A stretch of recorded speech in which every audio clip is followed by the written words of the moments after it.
Apagsam sinihi amoy sugi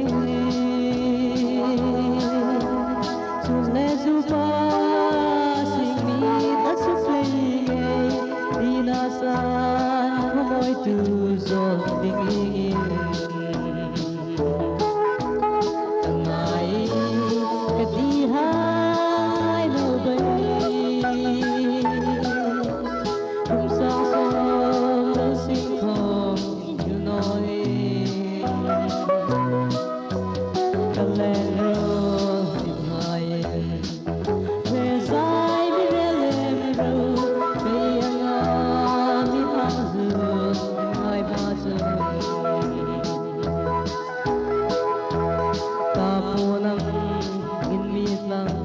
Vela luru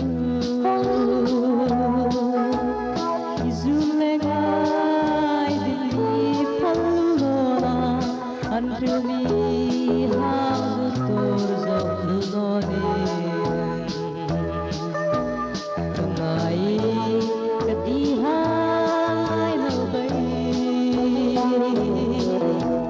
Tumsang song al singkong yunoni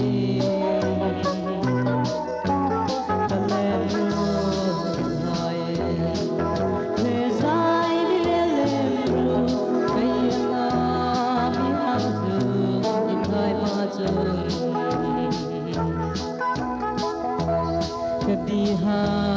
moy lulu panglulona Lalu legaw zaleng tanhoy sinhong Nang turulong utay dekat lang Kangay kadiha ngay laway Kung sao